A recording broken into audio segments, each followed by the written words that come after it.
السلام علیکم ورحمۃ اللہ تعالی وبرکاتہ۔ نحمدہ ونصلی ونسلم علی رسولہ الکریم، اما بعد فاعوذ باللہ من الشیطان الرجیم، بسم اللہ الرحمن الرحیم۔ ان اللہ وملائکتہ یصلون علی النبی یا ایہا الذین آمنوا صلوا علیہ وسلموا تسلیما۔ اللہم صلی علی سیدنا و مولانا محمد معدن الجود والکرم وآلہ الکرام وابنہ الکریم وبارک وسلم صلاۃ و سلاما علیک یا رسول اللہ صلی اللہ تعالی علیہ وسلم۔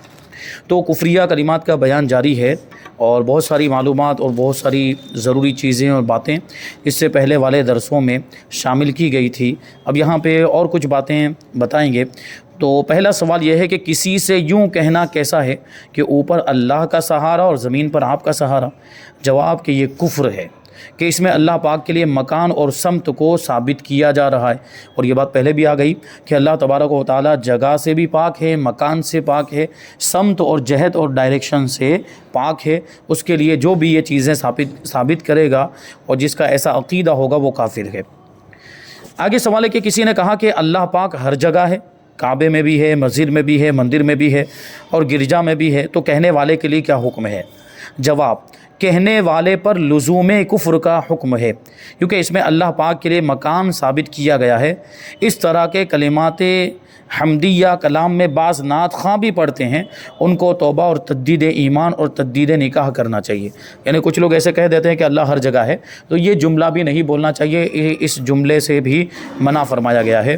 بہرحال اگر کوئی یہ عقیدہ رکھ کے بولتا ہے کہ اللہ ہر جگہ ہے کا مطلب ہے کہ اللہ کی رحمت ہر جگہ ہے، اللہ کی قدرت ہر جگہ ہے، تو کفر کا حکم نہیں ہوگا، لیکن پھر بھی اس جملے سے بچنا چاہیے، یہ جملہ نہیں بولنا چاہیے۔ آگے سوال ہے کہ اللہ پاک کو حاضر و ناظر کہنا جائز ہے یا نہیں؟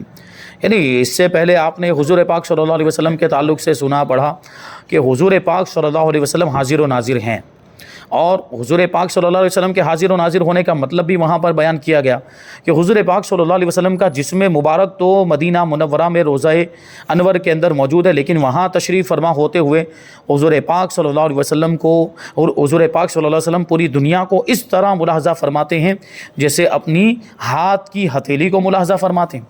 تو اس طرح پوری دنیا کو دیکھ رہے ہیں، اور حضور پر امتیوں کے حالات اور ان کے اعمال یہ کچھ بھی پوشیدہ نہیں، حضور اپنی امت کے اعمال کو بھی دیکھ رہے ہیں، کون اچھے کام کر رہا ہے، کون برے کام کر رہا ہے، یہ سب بھی دیکھ رہے ہیں۔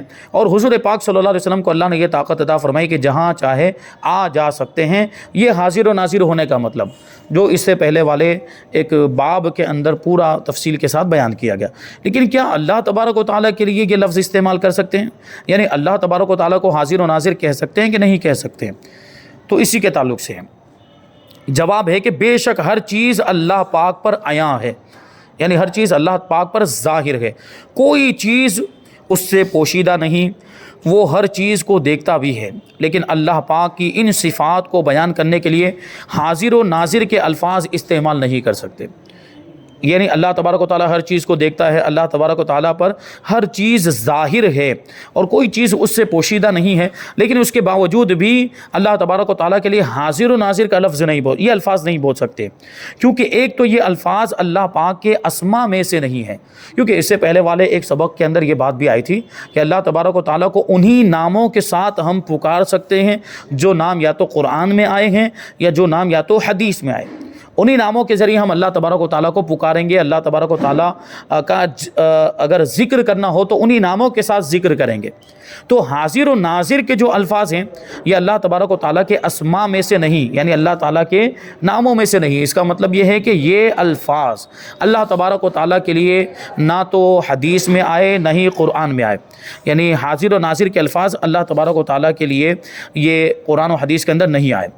تو ایک تو وجہ یہ ہو گئی کہ اللہ تبارک حکم یہ ہے کہ اللہ تبارک و تعالیٰ کو انہی ناموں کے ساتھ پکارا جائے جو قرآن و حدیث میں آئے ہوں۔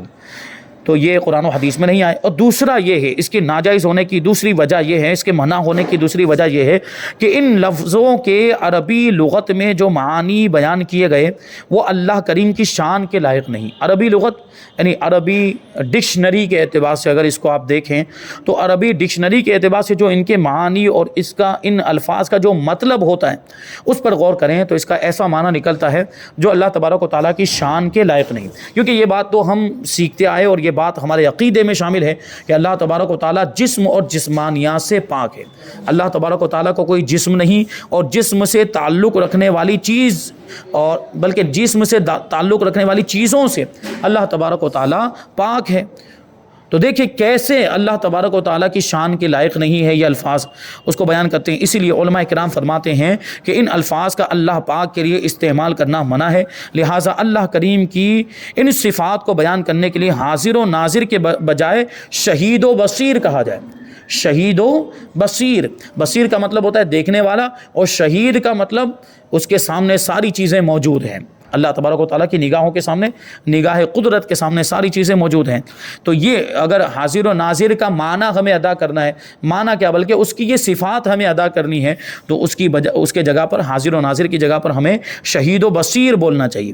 جیسا کہ اللہ کریم خود ارشاد فرماتا ہے کہ ان اللہ علی کل شیء شہید، کہ بے شک ہر چیز اللہ کے سامنے ہے۔ جیسے شہید کا معنی اگر آپ ویسے دیکھنے جائیں تو شہید کا معنی ہوتا ہے گواہ۔ شہید کا معنی کیا ہوتا ہے؟ گواہ۔ اور کسی بھی معاملے میں گواہ کون بنتا ہے؟ جو اس معاملے کے ہوتے وقت موجود ہو۔ جیسے نکاح میں گواہ بنائے جاتے ہیں، تو نکاح میں گواہ کا کیا مطلب کہ وہ گھر پہ بیٹھا ہو، یہاں نکاح ہو رہا، وہ گواہ بنے گا؟ نہیں، جو نکاح جہاں پر ہو رہا ہے اس جگہ پر موجود ہو اور اس نے اپنی نگاہوں سے نکاح ہوتا ہوا دیکھا، وہی تو گواہ بنتا ہے۔ اور اسی طرح دوسرے بھی واقعات، معاذ اللہ اگر کسی نے قتل کر دیا، اب اس کا مقدمہ چلا تو گواہوں کو بلایا جاتا ہے کہ کس نے دیکھا ہے قتل ہوتے ہوئے، تو اس کو پیش کیا جاتا ہے۔ اب وہاں اسی کو بلایا جاتا ہے جس نے قتل ہوتے ہوئے دیکھا، قتل کی واردات کو اپنی نگاہوں سے دیکھا، چشم دید گواہ جس کو کہا جاتا ہے، وٹنس کہا جاتا ہے انگلش کے اندر۔ تو گواہ وہی بن سکتا ہے جس نے واقعے کو دیکھا ہو، جو واقعہ اس کے سامنے ہوا ہو۔ تو اللہ تبارک و تعالیٰ بھی شہید ہے کا مطلب کیا ہے کہ اللہ تبارک ساری چیزیں اللہ تبارک و تعالیٰ کے سامنے ہیں۔ تو یہ شہید کا لفظ خود قرآن مجید میں اللہ تبارک و تعالیٰ کے لیے آیا ہے۔ اور ایک اور جگہ پہ ارشاد باری ہے ان اللہ سمیع بصیر، بے شک اللہ سنتا اور دیکھتا ہے۔ دیکھیں اس میں بصیر کا لفظ آیا، وہاں شہید کا لفظ آیا، یہاں بصیر کا، دیکھنے کے لیے اللہ تعالیٰ کی دیکھنے کی صفت کو بیان کرنے کے لیے بصیر کا لفظ آیا ہے۔ تو اسی لیے اگر ہمیں یہ ان معانی کو ادا کرنا ہے تو اس کی جگہ پر حاضر و ناظر کی جگہ پر شہید و بصیر بولنا چاہیے۔ یعنی بہت سے لوگ جو قسم کھاتے وقت بول دیتے ہیں کہ اللہ اور رسول کو حاضر و ناظر جانتے ہوئے میں یہ کہتا ہوں، یہ اس طرح کی بات وہ لوگ بولتے ہیں۔ تو حضور کو حاضر و ناظر مانتے ہوئے بولتا ہے تو وہاں حضور کے لیے تو حاضر و ناظر کا لفظ وہ بول سکتا ہے، لیکن اللہ کے تعلق سے جب یہ بولنا چاہے گا تو وہ کیا بولے گا؟ اللہ کو شہید و بصیر جانتے ہوئے میں یہ قسم کھاتا ہوں یا یہ میں کہتا ہوں۔ بہرحال اتنی سخت قسمیں کھانے کی ضرورت نہیں ہے، بات بات پر قسم کھانے سے منع فرمایا گیا، لیکن کبھی کہیں پر ضرورت پڑ جاتی ہے قسم کھانے کی، اور وہاں اگر قسم کھانے کی ضرورت پیش آ جائے تو صرف اللہ کا نام ہی کافی ہے کہ اللہ کی قسم کھا کر بولتا ہوں۔ یہ حاضر و ناظر یا شہید و بصیر بولنے کی ضرورت ہی نہیں ہے، اور اگر بولنا چاہتے ہیں تو پھر اللہ کے لیے شہید و بصیر کے الفاظ اور حضور کے لیے حاضر و ناظر کے الفاظ بولیں گے۔ مفتی اعظم پاکستان مفتی وقار الدین قادری رحمۃ اللہ تعالی علیہ وقار الفتاوی جو ان کے فتاوی کے مجموعہ ہے اس کے اندر فرماتے ہیں، لکھتے ہیں کہ حاضر و ناظر کے جو معنی لغت میں ہیں ان معانی کے اعتبار سے اللہ پاک کی ذات پر ان الفاظ کا بولنا جائز نہیں ہے، ان الفاظ کا اطلاق اللہ پر نہیں ہو سکتا۔ کیا بیان کیا گیا؟ عربی لغت کے اندر ان کا معنی کیا ہوتا ہے؟ فرماتے کہ حاضر کا معنی عربی لغت کی معروف اور معتبر کتاب المنجد اور مختار السیحہ وغیرہ میں یہ لکھے ہیں کہ نزدیکی صحن، گھر کا صحن ہوتا ہے، مسجد کا صحن ہوتا ہے، وہ صحن حاضر کا معنی وہ بھی ہوتا ہے۔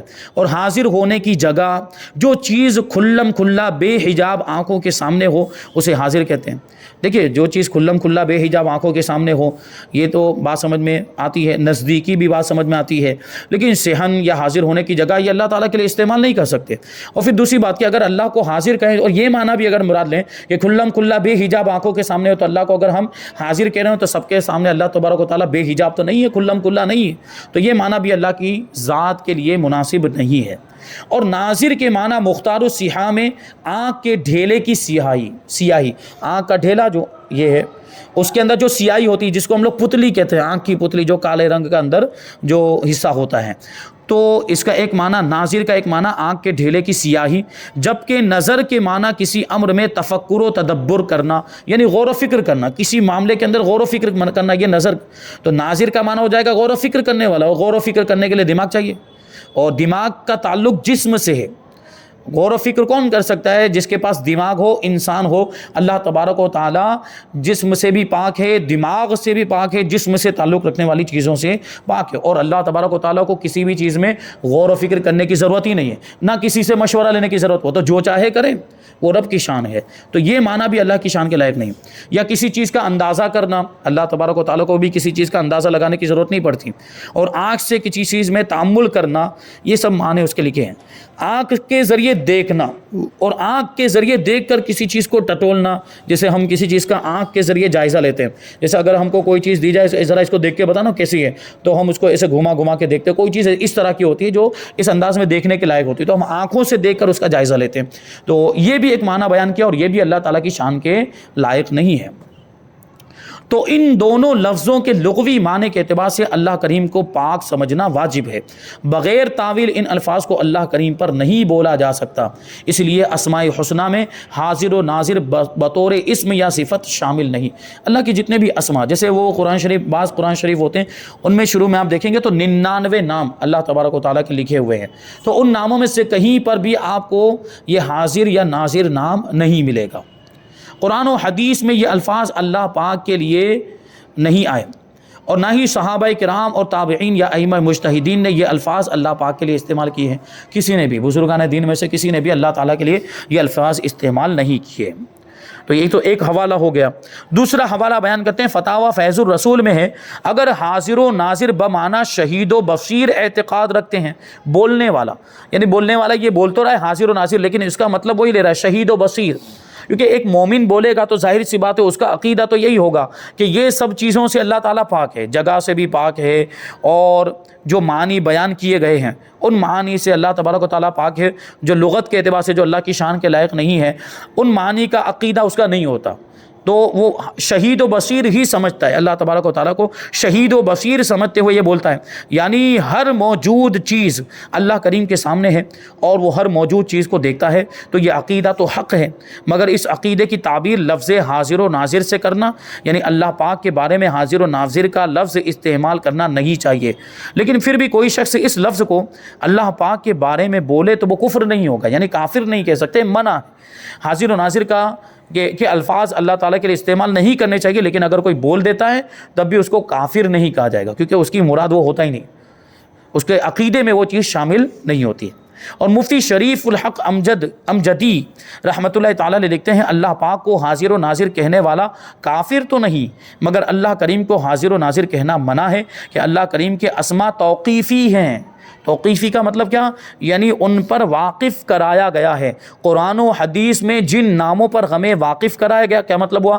یہ قرآن و حدیث میں اللہ تعالیٰ کے جو نام ہمیں بتائے گئے، یہ مطلب ہوا، وہی نام ہم اللہ تبارک و تعالیٰ کے لیے استعمال کر سکتے ہیں.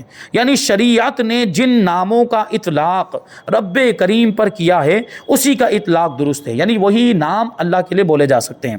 اور جن اسماء کا اطلاق نہیں فرمایا، قرآن و حدیث کے اندر وہ نام نہیں آئے، اس سے احتراز چاہیے، یعنی ان اسماء سے ہمیں بچنا چاہیے. اسی لیے تو وہاں پر بتایا گیا تھا کہ دوسرے مذہبوں میں جو خدا کے لیے جو الفاظ بولے جاتے ہیں وہ الفاظ ہم استعمال نہیں کریں گے. گاڈ بولنے سے بھی منع کیا گیا، اور بھگوان بولنا تو حرام ہے، اس کا تو ایک معنی بہت ہی غلط ہوتا ہے. اور کچھ ایسے معنی ہیں، کچھ ایسے الفاظ ہیں جن کو نہیں بولنا چاہیے. تو یہ اسی وجہ سے کہا کہ جو قرآن و حدیث کے اندر جو اللہ کے نام نہیں آئے وہ ہم نہیں بول سکتے. آگے ایک سوال ہے کہ اللہ کو انسان کی طرح بدن والا ماننا کیسا ہے؟ تو یہ بات تو بار بار آ چکی ہے کہ اللہ تعالیٰ کو کوئی بدن نہیں ہے، اس کا کوئی جسم نہیں، وہ جسم اور جسمانیات سے پاک ہے. فرماتے کہ ایسا کہنے والا یا ماننے والا کافر ہے. اعلیٰ حضرت امام احمد رضا خان رحمۃ اللہ تعالی علیہ فتاوی رضویہ جدید جلد 14 صفحہ نمبر 250 پر در مختار کے حوالے سے نقل کرتے ہیں کہ اگر ضروریات دین سے کسی چیز کا منکر ہو تو وہ کافر ہے. جیسے یہ کہنا کہ اللہ پاک اجسام کے مانند جسم ہے، یہ کافر ہے. یہ کہنے والا کافر۔ یعنی جس طرح دوسری چیزوں کا جسم ہوتا ہے، انسان کا جسم ہوتا ہے، یہاں تک کہ جمادات کا بھی، پتھر کا بھی ایک جسم ہے۔ جسم کا مطلب ہی ہوتا ہے کہ طول، عرض، عمق، لمبائی، چوڑائی اور گہرائی۔ تو ہر وہ چیز جس کے اندر لمبائی، چوڑائی اور گہرائی ہو وہ جسم ہے۔ اللہ تبارک و تعالیٰ ان ساری چیزوں سے پاک ہے۔ اللہ تعالیٰ جسمانیات سے اور جسم سے بھی پاک ہے۔ آگے سوال ہے کہ کسی سے یوں کہنا کیسا ہے کہ اوپر اللہ کا سہارا، زمین پر آپ کا سہارا، یہ بات پہلے بھی آ چکی ہے۔ یہ کفر ہے کہ اس میں اللہ پاک کے لیے مکان اور سمت کو ثابت کیا جا رہا ہے۔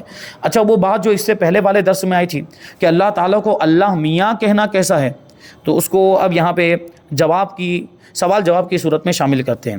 اس کا جواب یہ کہ اللہ پاک کے ساتھ میاں کا لفظ بولنا منع ہے۔ اللہ پاک، اللہ تعالیٰ اور اللہ تبارک و تعالیٰ وغیرہ یہ الفاظ بولنے چاہیے۔ اعلیٰ حضرت رضی اللہ تعالیٰ عنہ فرماتے کہ اللہ پاک کے لیے میاں کا اطلاق نہ کیا جائے، یعنی نہ بولا جائے، کہ یہ 3 معنی رکھتا ہے۔ اس کے 3 معنی نکلتے ہیں، اس کے یعنی میاں لفظ کے 3 مطلب نکلتے ہیں۔ ان میں سے 2 رب العزت کے لیے محال یعنی ناممکن ہے۔ 2 معنی ایسے ہیں جو اللہ تعالیٰ کے لیے بولے ہی نہیں جا سکتے، ناممکن ہے۔ میاں کا ایک مطلب ہوتا ہے آقا، اور ایک مطلب ہوتا ہے شوہر۔ ایک مطلب ہوتا ہے جیسے بولتے ہیں نا میاں بیوی، تو اس میں بیوی کے مقابلے میں میاں بولا جائے تو اس کا معنی کیا ہوتا ہے؟ شوہر۔ اللہ تبارک و تعالیٰ کی کوئی بیوی نہیں، اللہ تعالیٰ کسی کا شوہر ہونے سے پاک ہے، اور لم یلد ولم یولد ہے، وہ نہ اس کی کوئی اولاد، نہ وہ کسی کی اولاد، اور اس کی کوئی بیوی بھی نہیں ہے۔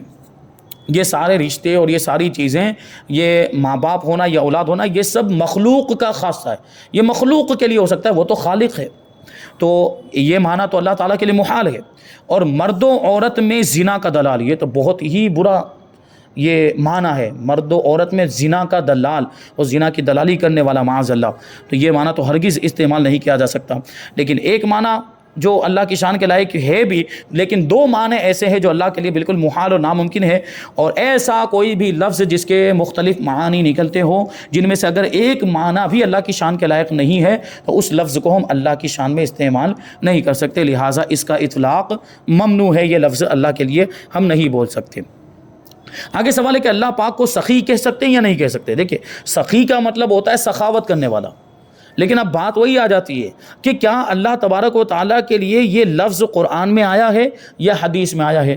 سخاوت کرنا ایک تو بہت اچھی صفت ہے، بہت اچھی بات ہے، اور حضور پاک صلی اللہ علیہ وسلم کے لیے سخاوت کے الفاظ آئے، حضور کو سخی کہا گیا۔ لیکن اللہ تبارک و تعالیٰ کے تعلق سے آپ نے کہیں پر ابھی تک نہیں سنا ہوگا کہ اللہ کو سخی کہا گیا ہو، یا قرآن میں کہیں اللہ کے لیے سخی کا لفظ آیا ہو، یا حدیث میں آیا ہو۔ تو اسی لیے کہتے ہیں اللہ تعالیٰ کو سخی نہیں کہنا چاہیے، جواد کہنا چاہیے، کیونکہ اللہ تبارک و تعالیٰ جود فرمانے والا ہے۔ کیونکہ سخاوت کا مطلب یہ ہوتا ہے کہ آدمی اپنے پاس جو کچھ ہو اس میں سے دے۔ آدمی کے پاس دینے کے لیے، سخاوت میں کیا ہوتا ہے؟ دینے کے لیے اس کے پاس خود کچھ ہونا چاہیے۔ اور اللہ تبارک و تعالیٰ عطا فرماتا ہے، اس کا مطلب یہ نہیں کہ اس کو پھر اپنے پاس کوئی چیز رکھنے کی ضرورت پڑتی ہے، نہیں، وہ تو جو چیز نہیں بھی ہوتی وہ بھی عطا کرتا ہے، جو چیز موجود نہیں وہ اس کو وجود بخش دیتا ہے۔ وہ جیسے کہ حضرت مریم رضی اللہ تعالیٰ عنہ، جب حضرت عیسیٰ علیہ السلام پیدا ہونے والے تھے تو ان کے پاس پھل آ جاتے تھے، اور ایسے ایسے پھل آ جاتے تھے جو بغیر موسم کے، ٹھنڈی میں گرمی کے پھل آ جاتے تھے، گرمی میں ٹھنڈی کے پھل آ جاتے تھے۔ یہ دیکھیں، ہم اور آپ تو وہی دے سکتے ہیں جو موجود ہو، تو یہ ہماری سخاوت ہوگی۔ ابھی جو پھل دستیاب ہے وہی لا کر ہم دے سکتے ہیں، لیکن یہ پروردگار جو موجود نہیں وہ بھی دے سکتا ہے۔ تو اس لیے اللہ کے لیے جواد کا لفظ استعمال کریں گے جو جود سے بنا ہے، اور سخاوت یہ انسانوں کے لیے استعمال ہوتا ہے، سخی کا لفظ۔ اعلیٰ حضرت امام احمد رضا خاں رحمۃ اللہ تعالی علیہ فتاوی رضویہ جلد 27 صفحہ نمبر 165 پر فرماتے ہیں، اسماء الہیہ توقیفیہ یعنی قرآن و حدیث کی طرف سے اللہ پاک کے ٹھہرائے ہوئے نام ہیں۔ توقیفیہ ہیں یعنی قرآن و حدیث میں ہم کو بتائے گئے وہ نام۔ یہاں تک کہ اللہ پاک کا جواد ہونا اپنا ایمان، مگر اسے سخی نہیں کہہ سکتے، یعنی اللہ کو سخی نہیں کہہ سکتے کہ یہ نام اللہ کے لیے شریعت میں نہیں آیا، نہ قرآن میں آیا ہے نہ حدیث میں آیا۔ مفسر قرآن حکیم الامت حضرت مفتی احمد یار خان نعیمی رحمۃ اللہ تعالی علیہ فرماتے ہیں، محاورہ عرب میں عموماً سخی اسے کہتے ہیں جو خود بھی کھائے اور اوروں کو بھی کھلائے۔ جیسے میں نے ابھی بات بتائی کہ خود کے پاس بھی ہو، جو چیز ہو وہ دیتا ہے، تو وہ خود بھی کھائے اور دوسروں کو بھی کھلائے، تو یہ سخی ہوتا ہے۔ محاورہ عرب مطلب عرب کے بول چال میں، عرب کے لوگوں کی بول چال میں یہ سخی اس کو کہتے ہیں جو اپنے مال میں سے خود بھی کھائے اور دوسروں کو بھی کھلائے، لیکن جواد وہ ہوتا ہے جو خود نہ کھائے اوروں کو کھلائے، کیونکہ اللہ تبارک و تعالیٰ تو کھانے سے پاک ہے۔ اللہ تبارک و تعالیٰ کو کسی چیز کی ضرورت ہی نہیں، نہ مال کی ضرورت، نہ دولت کی ضرورت، نہ کھانے پینے کی ضرورت، ان ساری چیزوں سے اللہ تعالیٰ پاک ہے۔ ان ساری چیزوں کی ضرورت انسان کو پڑتی ہے اور مخلوقات کو پڑتی ہے، تو اس لیے اللہ کے لیے جواد کا لفظ استعمال کریں گے، یہ سخی کا لفظ استعمال نہیں کریں گے۔ جیسے ہم وہ خطبے کے اندر بھی آتا ہے جواد کریم، خطبے کے اندر بھی آتا ہے یہ لفظ، اس لیے اللہ پاک کو سخی نہیں کہا جاتا ہے۔ سخی کے مقابلے میں اس کا اپوزٹ بخیل ہے۔ سخی کا اپوزٹ بخیل، بخیل مطلب کنجوسی کرنے والا، بالکل کسی کی مدد نہ کرے یا بالکل مال خرچ نہ کرے، اس کو ہم لوگ کیا کہتے ہیں؟ بخیل، کنجوس۔ اور بخیل وہ ہے جو خود کھائے اور اوروں کو نہ کھلائے، بس اپنا ہی خیال ہے اس کو، وہ خود۔ اب کچھ بخیل تو ایسے ہوتے ہیں جو خود بھی نہیں کھاتے، ایسے بھی ہوتے ہیں، وہ انتہائی قسم کے اعلیٰ درجے کے بخیل ہوتے ہیں، دوسروں کو تو بہرحال کھلاتے ہی نہیں ہیں، ان کا دوسروں پر خرچ کرنے کا معاملہ بالکل ایک دم صفر، زیرو ہوتا ہے۔ تو یہ ایسے کچھ لوگ کیا کہیں گے ان کو؟ بخیل اور کنجوس ہوتے ہیں، جو خود کھاتے ہیں لیکن اوروں کو نہیں کھلاتے۔ اور جواد کا مقابل یعنی اس کا اپوزٹ ممسک ہے، اور ممسک یعنی روکنے والا، اس کا عربی کے اعتبار سے معنی ہوتا ہے روکنے والا، اور ممسک وہ ہے جو نہ کھائے نہ کھانے دے، جو میں نے ابھی بات بتائی، نہ خود کھاتا ہے نہ دوسروں کو کھلاتا ہے۔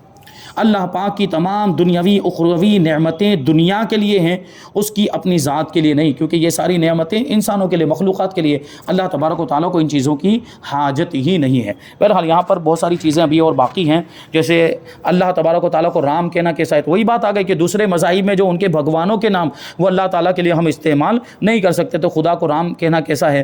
اور آگے سوال ہے کہ جو کہے کہ میں جہنم سے یا عذاب سے نہیں ڈرتا، اس کے بارے میں کیا حکم ہے؟ یا اگر کوئی شخص یہ کہے کہ میں